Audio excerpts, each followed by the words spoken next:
السلام عليكم حبايبي متابعين مطبخ قمر السيد. النهارده معانا تشكيل محاشي خطير خطير خطير، وهو ورق عنب، بتنجان، فلفل، كرنب الجديد طبعا نزل اللي هو البلدي. احلى كرنب تاكلوه على مدار السنه كلها هو الايام دي. هل هو اول يوم اشوفه امبارح. بصوا، حاجه كده اللهم بارك، اكنه خضار شتاء، اكنه كرنب شتاء. بجد بجد حاجه جميله قوي قوي قوي. إيه هو ده احلى وقت الاكل الكرنب ده. لان هو دلوقتي كده يعتبر يعني ايه زي عروس كده. تعالوا كده نسمي الله ونصلي على الرسول ونشوف احنا ايه خطواتنا شكلها ايه. معايا الكرنبه دي كده فتحتها زي ما انتم شايفين كده بالشكل ده، وحسبت عليها لانها ورقه بيكسر بسرعه. جيت غليت الميه بالشكل ده برضو. حطيت فيها معلقه ملح، معلقه سكر. معلقه السكر مهمه جدا، اهم حاجه معلقه السكر.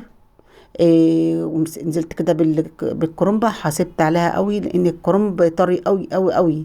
يعني مش الكرنب ده بيكسر بسرعة، لسه اول يعني اول تقطيعه. فبيبقى كده في الاول كده بياخد له كده يجي اسبوعين كده من بعد نزول السوق، يبقى ورقه طري قوي. فعايز بس محاسبة في السلق. وسلقته كده وحطيته على صينية وفردته عن بعضه عشان ايه يبقى السوا بعيد، او نحطه تحت مية ساقعة. إيه جيت كده بقى في حل على النار، حطيت فيها مقدار زيت. زيت بس، وحطيت فيها البصل بتاعي يا دوب دبل بس كده، مش عشان كرنب. انا كان ممكن اعمله ني في ني، بس عشان كرنب هنزل بيه كده يعني ايه، باخد بس البصل تشويحه بسيطه. وهتبقى برضو تعتبر برضو مش حامي ولا حاجة ان شاء الله، مش هيبقى في اي حموضة خالص. هو برضو هيبقى نفس نتيجة الني في ني. وبهرت كده البصل بشوية كزبرة، على شوية فلفل اسود، على شعرة كمون. تبهرة التقلية او تقلية البصل. ونزلت كده عليها بمعلقتين هريسة شطة. الهريسة دي معايا عبارة عن فلفل الوان وشطة حامية، شطة اللي هي الحمراء. ونزلت عليهم كده بالصلصة بتاعتي، وبعد ما الصلصة اتسبكت شوية نزلت عليها بالطماطم الفريش. انا كده بجمع بين الفرق المسبك والفريش الاتنين مع بعض. ده بيديني برضو يعني خطوات بتديني برضو نكهة كويسة قوي للمحشي. عشان محشي الكرنب لازم نعمل كده. هنيجي بقى على البتنجان والفلفل. البتنجان طبعا في الوقت ده يا جماعة انا قلتها كذا مرة ان البتنجان بيشعط دلوقتي، وقلبه بقى كده مبذر ومش حلو زي الاول، زي اول السنه. هاجي كده ببوله، احط فيها معلقتين خل، احط فيها معلقتين دقيق، احط فيها معلقتين ملح.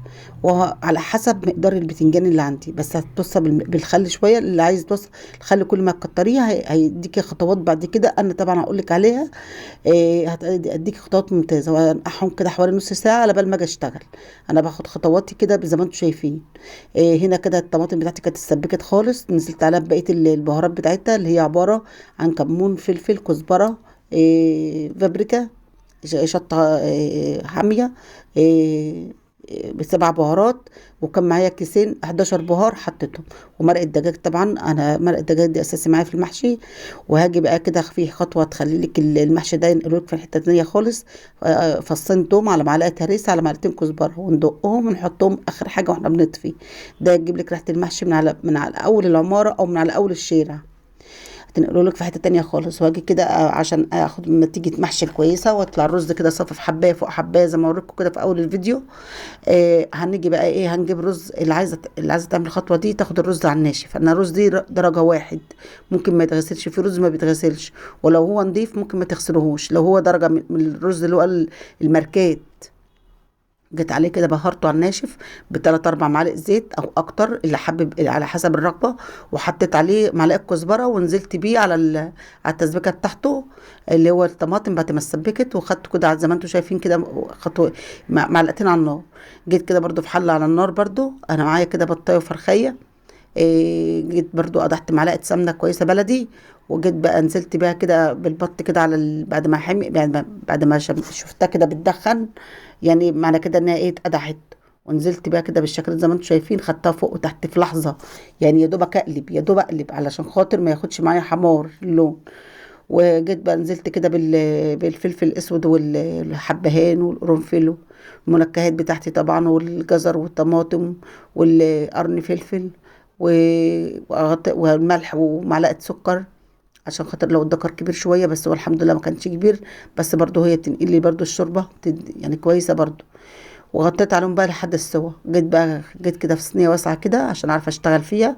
جيت فضيت كده الرز بتاعي ونزلت عليه بكام بصلايه، كنت انا فرياهم كده يعني ايه، دعكاهم بايدي كده، هرياهم بايدي.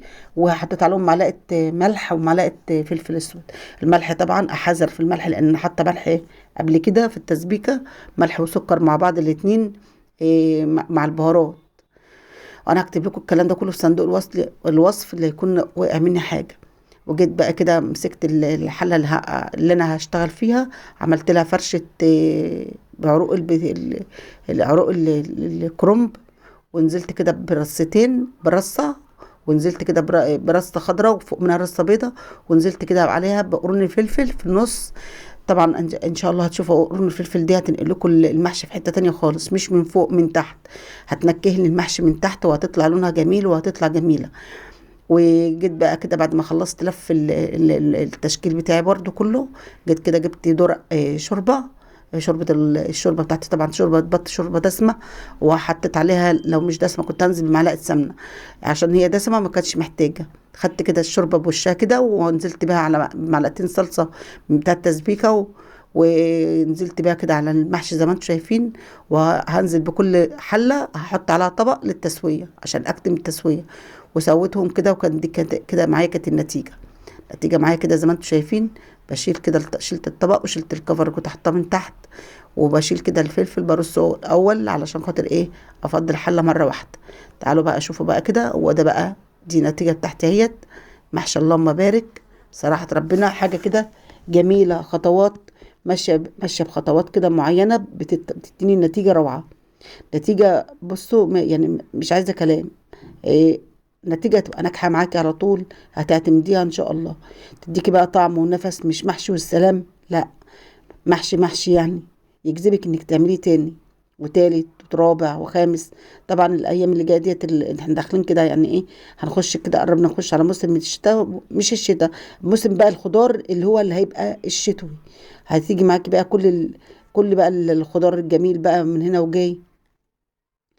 وكده جيت هنا بالوك بتاعي نزلت كده بالمحاشي بتاعتي. انا عاملاها صينيه كلها مشكله، واللي عاجبه حاجه بينقي وياخد في طبقه، او بنلم بعضنا وبناكل من صينيه واحده. احنا كده اصلا محتاجين نرجع ناكل كلنا في طبق واحد، ويبقى في ترابط اكتر من الاول.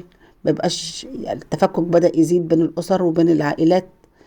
فنرجع بقى يا جماعه كده بقى ايه، نجمع بعضنا على صينيه واحده زي ما انتم شايفين. انا هنا كده كده بوريكم البتنجان بتاعي والرز الصافف. ولون البتنجان لون الرز البتنجان بقى، الخل اللي انت بتنقعي فيه البتنجان بيحافظ لك على لون البتنجانيه. البتنجان الاسمر ده بيقلب بموف، الابيض بيحافظ على لونه ما بيأكسدش. الورق العنب برضو انا كنت انا ده ورقي انا اللي انا كنت مخزناه. وهبقى انزل معاكم بطريقتي بقى، بحافظ على لون ورق العنب زي ما انتم شايفين كده. انا دي طريقتي في التخزين، بيطلع الورق معايا ما بيسودش خالص بتاتا. وبوريكم الرز حبايه فوق حبايه، الرز الدرجه الاولى في المحشي بيطلع لك الرزايه من جوه اكنه لسان عصفور. وكمان خطوة الزيت اللي ببهر بيه الرز قبل ما احطه في المحشي، بغلفه، بخلي الرزاية طالعة كده. بصوا كل الرزاية واخدة وضعها لوحدها. انا هنا كنت عاملة صينية رقاق، هنزل بقى بعد الفيديو ده مباشرة بوريكم مرة قد ايه وجميلة قد ايه. الرقاق ده انا كنت عاملاه على القناة، انا اللي كنت مبططاه وعجناه. ده يعني تصنيع صنع يعني من اوله لاخره. هنزل بيه بعد، لان لو مش طول الفيديو كان ممكن انزله، بس كنت هضغطه ما كانش هتستفيدوا منه باي خطوه. فانا هنزله تاني وابقى اسيب لكم اللينك بتاع العجين بتاع خبيز الرقاق. سهل جدا، مش محتاج انك تشتريه من بره خالص، ولا استغلال الغلاء الاسعار ولا الكلام ده. تعمليه بقى بكل بساطه. شايفين بقى انا جايه لكم كده بفسر لكم الرز من جوه صافف ازاي، لون البتنجان متحافظ عليه ازاي، البتنجان الاسود قلب على موف، البتنجان الابيض محافظ على لونه، الفلفل طالع بلونه جميل جدا. كل حاجه طالعه. بصوا الرزايه من جوه طالعه رزايه بنفسجي. بصوا الرز عامل ازاي صافف على بعضه. انا كنت من كتر التعب بقى في الشغل ما كنتش قادره ان انا اصور لكم اكتر من كده. كان ممكن اصوره بطريقه تانية اوريكم قد ايه الرز كان صافف والخطوات بتاعتي طالعه بالترتيب.